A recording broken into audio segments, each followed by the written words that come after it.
Do the Ten Commandments apply to the non-Jews? The Ten Commandments, the 10 statements, were said at Har Sinai, directed mainly at the Jewish people. The 7 Noahide laws were already given prior to humanity, even what we call B'nai Yisrael, we call them the Jewish people, okay? The children of Israel were Noahides before the giving of the Torah. I mean, there was a point in time, perhaps, from the time we crossed over, I don't even say before, but we crossed over the Yam Suf, we crossed through the sea, that we had different stops, and our tradition is there were certain commandments already given to us, and Shabbos was one of them before we made it to the mount. Okay, so I'm not sure. Your question is, what's the difference, or do the 10 Commandments apply to the non-Jews? No. There's 7, and I'm going to tell you they're not 7. There's 7 principles. One of the things I hope we have time for is that there is a list, and even in the Gemara, maybe it's 8, maybe it's 30, maybe it's 33, maybe it's 66. Not maybe, I mean, there's different opinions. But the Ran, who's a very, very important commentary, he says, and he didn't make it up, when we have a commentary, these commentaries are not, they're not innovating. They're telling you over what they heard from their rabbis, who heard from their rabbis, all the way back to Moshe Rabbeinu. And that is, I would always say, drum roll, please, gives me a little time to think. And that is that any of the 613 mitzvahs that were given to the Jews that are logical or ethical, a non-Jew, a Noahide, is obligated, not optional, obligated. You could have thought of on your own. It's logical. I'll give you an example. Honoring your parents. It's logical. It brought you into the world. You have such a, in Hebrew, hakar tov, such amount of gratitude, right, for giving you life. I mean, there are 3 partners in man. This is the Holy Trinity of Judaism. 3 partners, the mother, the father, and God, right? The word Adam, Aleph, Daled, Mem, Aleph represents God. That's 1. Besides, the Aleph is a Vav with 2 Yuds, right? There's these 2 little Yuds on sides of the Vav. That's an Aleph.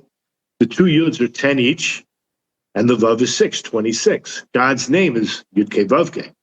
So he's one of the partners in the creation of man. I mean, obviously, the first man was just him, and he breathed into us life, breathed into Adam Arishon life. But then you have the father and the mother, which makes sense. But in Hebrew, the word Av, Aleph Bet, is 3. Aim, Aleph Mem, for mother, is 41. 41 plus 3 is 44. Plus 1 is 45, meaning for the Aleph. And the word Adam is the gematria of 45. Okay, so you have the 3 partners within Adam. You have God, the mother, the father, and it all equals up to the same, we call gematria, the same value as man himself. Okay, so that was like a side point. What were we discussing?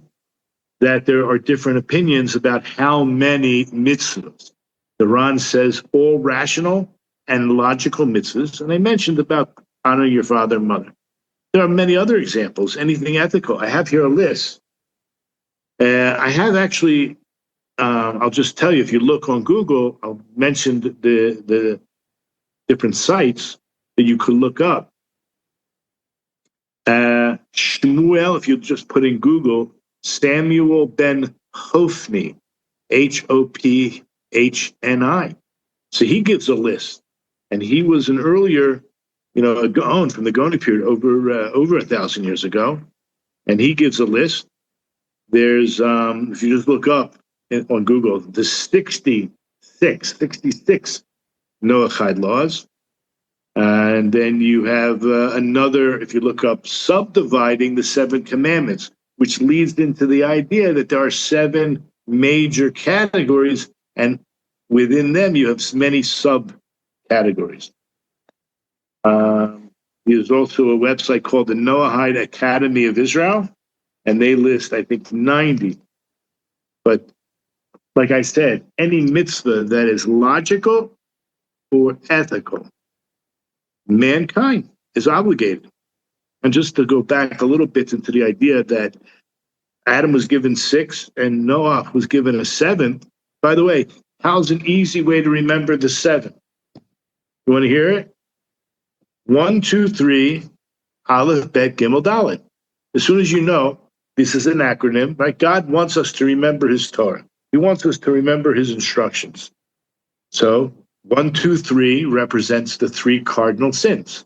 We all know there are 3 cardinal sins that, at least for a Jew, has to die for.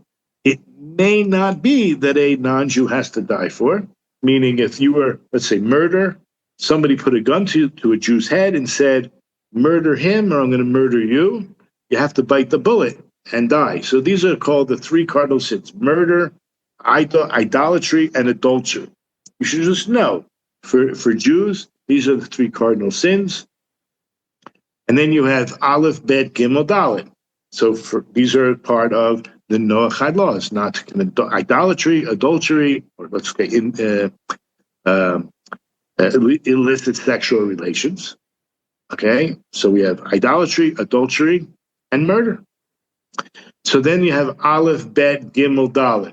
So Aleph is Aver Min Achai, because it starts with an Aleph, an A. Aver Min Achai is the mitzvah not to tear or to eat a limb from a live animal while he's still alive. Bet, blasphemy.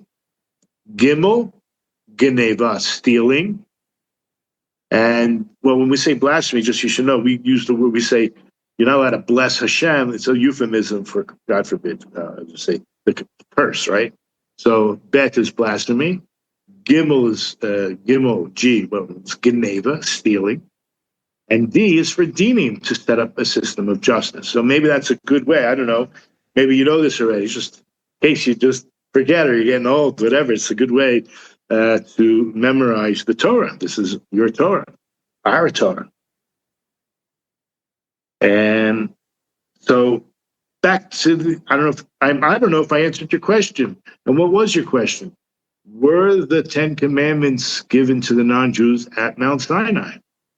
No, we saw that in the very first mitzvah. I mean, does anybody want to argue with me or?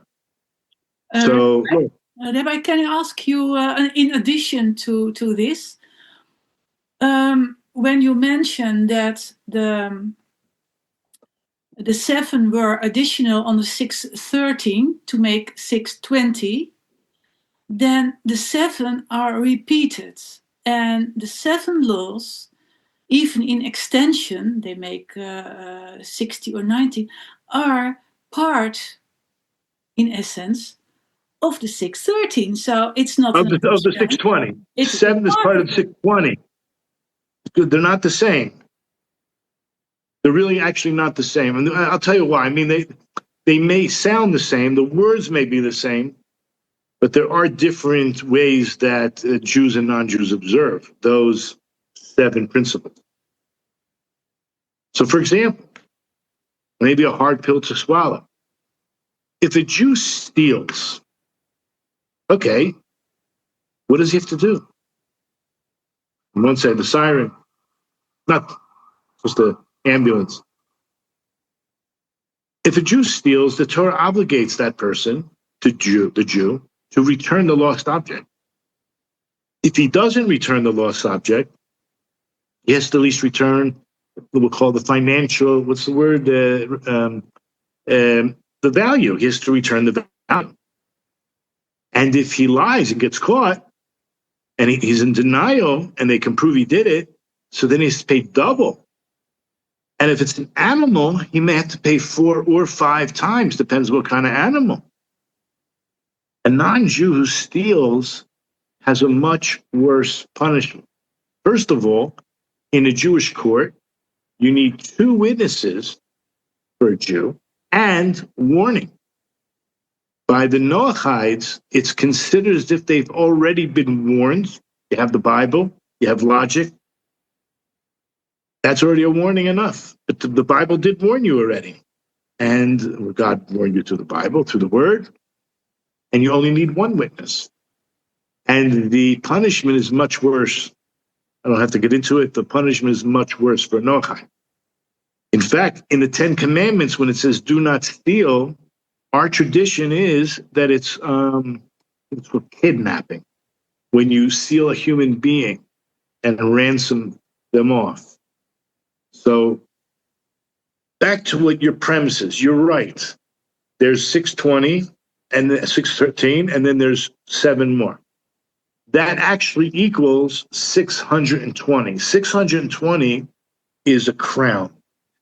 The crown of Torah. So when we, humans, right, the Jews are doing their part, and the Noahides are doing their part, we're crowning Hashem. We're glorifying God. There's a crown. Keter, the word Keter. I'm sure you've heard that word. So that is 620. Kaf, Resh is 620. That's the ultimate goal of all mankind. See, the Jews are just the priests, just the leadership, so to speak, whereas the Gentiles would be the laymen, right? Because the Torah says you are a mamlechet kohanim goy kadosh. You are a kingdom of priests, a holy nation. But we are servants. The word kahuna, right? You heard the word kohen for a high priest or the priestly class. But the Jewish people are called, right? That's what we are. It means to serve, right? A leader's supposed to serve, not just sit on his high horse or throne and be, I don't know what the word is, but, get to your head. The Jew, on one hand, hey, we got a pretty big burden, right? And therefore there are certain rewards, like the land of Israel, which is the most fought over piece of real estate in the world. So God chose to give it to the Jews. Okay, but a Noachide goes to heaven. Well, there's different kinds of Noachide I mentioned. The Chasidei Umas Ha'olam, who believe that the Torah was repeated, right? That the 7 Noachide laws came from God. They get a piece of the rock. They get a piece of Olam Haba. They go to heaven. The wise amongst the nations, and this is based on the Rambam, the wise amongst the nations, they came to this belief that these laws, these 7 laws or principles, are good for the world. They're good for mankind. And they benefit from it because there would be chaos. The world would be ruined. It would just, it would just be like we've seen before with the flood, with Sodom and Gomorrah. It's not a pretty sight when there's chaos and violations of the Noachide laws or the principles. So if just someone on their own wisdom, they don't believe in God, they don't believe that God commanded it, so they will be blessed in this world. They will find a blessing. God will bless them for doing the right thing. But that's where it ends. It's in this world. That's the difference between the wise of the nations. They'll be blessed. They're doing good for the world. But their motivation may be selfish or not for the sake of heaven. Since they're denying heaven, God's not going to give them heaven. Like, why should God give them something they don't want? God is kind and graceful. He's gracious. Someone who believes in heaven will get heaven. I don't believe. What do I need it for? But God will say, fine, you don't need it. I'm not going to push it on you. Why should I push it on you? And then we said a ger shav is somewhere in between, a ger toshav. We don't really have that status today, the full status. We do have people who would enjoy going before a beis din. But the problem is that, according to our halacha, that the true status of a ger toshav, which means a Jew and a non-Jew who lives amongst Jews, especially in the land of Israel, is that this status will only apply when a majority of the Jews live in the land of Israel, which we are on the cusp of. In other words, for the last 2,000 years, maybe even longer, 2,400 years, majority of the Jews did not live in the land of Israel. 2,500 years, right? Since the exile, the first exile. So and we're coming to that point where there will be a major shift, spiritual explosion. I don't know but many of our mitzvot are dependent on a majority of the Jews living in the land of Israel. And Ger Toshav happens to be one of them. So I don't know how many more days or months many Jews are making Aliyah. Many Jews are afraid to make Aliyah, but for the last 150, 250 years, the Jews have been coming back to the land of Israel. And it's had a major impact on mankind.